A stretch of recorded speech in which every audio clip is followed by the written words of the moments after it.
According to NASA's Space Act, signed on July 29, 1958, Section 102, Paragraph C, Subparagraph A, we read, information obtained or developed by the administrator in the performance of his functions under this Act shall be available for public inspection, except information authorized or required by federal statute to be withheld and information classified to protect the national security. Would NASA consider contact with an extraterrestrial civilization a threat to national security? And if they did, would they classify it to protect the national security?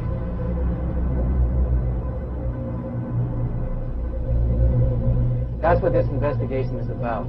We're probing deep inside of NASA, looking for answers into what may be UFOs appearing during spatial missions and trying to find out an answer, because we know that they wouldn't come out and tell us. They would classify it to protect the national security.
So again, what's very disturbing, what's funny about it is they can't actually find the mirror because there's so many other things actually moving around out there. This is Mission Control Houston. We are using the payload bay cameras right now to hopefully catch a glimpse of the Russian space station Mir as it performs an on-orbit burn. Though it will be difficult to pick Mir out from the stars as they pass behind us, the payload bay cameras are positioned such that they're looking straight back behind the orbiter, where the Mir is flying at about 850 nautical miles behind us.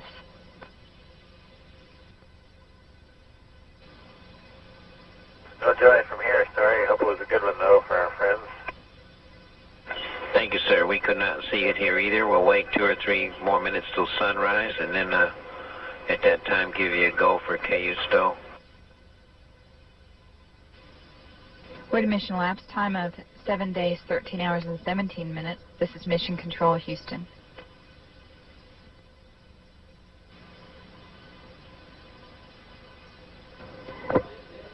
The Mir space station is now visible on the far left-hand side of the screen, about an inch from the bottom of this particular picture.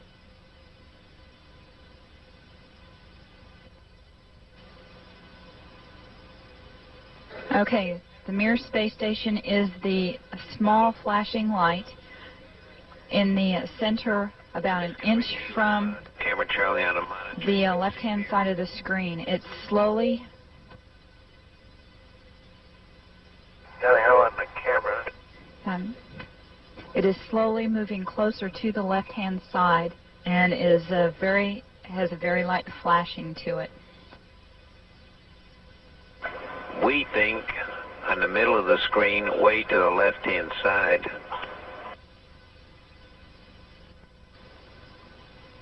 We think you can see a flashing light just a little bit to the left of the center of the screen, very faint.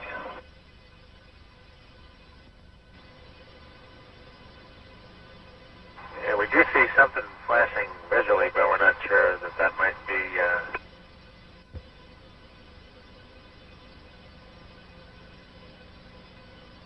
This is Mission Control Houston. Once again, we believe we were just able to spot the Mir spacecraft as it flies about at 850 nautical miles behind Discovery.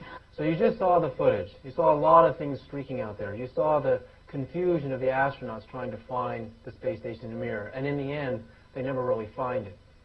Again, if what we're looking at is the number one contention of NASA is everything on these videotapes is just debris floating by, and we're seeing optical illusions.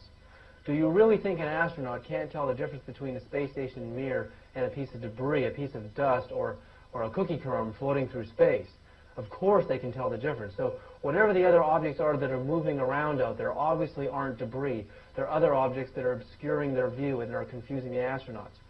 But even more peculiar to me, the theory that the streaking objects are actually meteorites. If the streaking objects were really meteors, then why do they never appear in this video to burn up and disintegrate into the atmosphere? If they were meteors, they should behave like them. And even more curious, as the shuttle is flying 200 miles above the top of the atmosphere, why are we seeing meteors at all? In theory, they should be invisible, dark bodies until they strike the upper atmosphere and start to produce a meteoric burn, making them luminous and clearly visible. But many of these streaking objects are highly luminous, way above the top of the atmosphere. Could they be unidentified flying objects? The next thing you're about to look at is called the Hubble Repair Mission Sequence. It shows two astronauts repairing the Space Hubble telescope. What's peculiar about it is there's an object going behind them. It has a kind of a light flashing to it. And it goes behind the astronauts, and we actually hear them talking about it. So listen closely to what they actually say. Looks like you got an object right in front of you, Mark. Can you look out there? I'm not sure what you're talking about. Never mind.